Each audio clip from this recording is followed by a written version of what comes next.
C'est une affaire bien étrange dans laquelle se retrouve Jean Alesi ces derniers jours.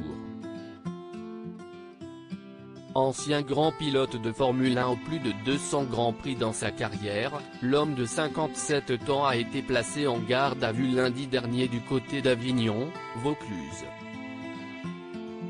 D'après le vice-procureur de Nîmes, il a été placé en garde à vue lundi vers 16 h pour dégradation du bien d'autrui au moyen d'un engin explosif.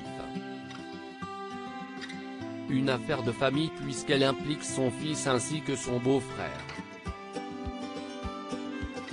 Après sa garde à vue, on sait désormais que Jean Alesi va être jugé en janvier 2023 par le tribunal correctionnel de Nîmes.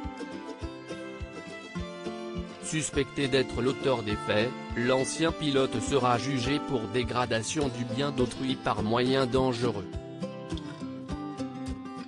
Mais il n'est pas le seul à devoir faire face à la justice puisque son fils sera également poursuivi pour complicité dans cette affaire.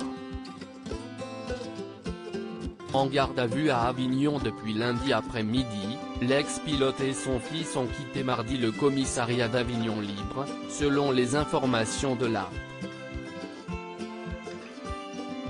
Jean Alesi a reconnu les faits. Pour ce qui est des faits reprochés à Jean Alesi, ils se sont produits à Villeneuve-lès-Avignon dimanche dernier en soirée. Ce dernier a reconnu être l'auteur de l'explosion d'un gros pétard au niveau de la fenêtre du bureau de son beau-frère dans son cabinet d'architecte. La plaque d'immatriculation opérée par un voisin avait alors mené vers José Alesi, le frère de Jean, dans un premier temps interpellé avant que l'ancien pilote de la Scuderia Ferrari, 1991-1995, ne se rende au commissariat lundi. Il a alors expliqué aux enquêteurs qu'il était au volant de la voiture avec son fils et un ami de ce dernier, cherchant simplement à faire une mauvaise blague à son beau-frère, en instance de divorce avec sa sœur, en plaçant un gros feu d'artifice acheté en Italie dans l'encadrement d'une fenêtre du cabinet d'architecte. Sans imaginer occasionner de tels dégâts. Une version à laquelle le vice-procureur a eu du mal à croire.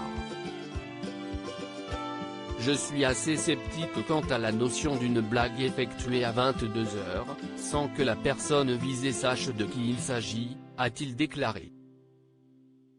Le beau-frère, qui dit n'avoir pas de soucis avec Jean Alesi, a toutefois déposé plainte pour la dégradation de sa fenêtre, a révélé le vice-procureur.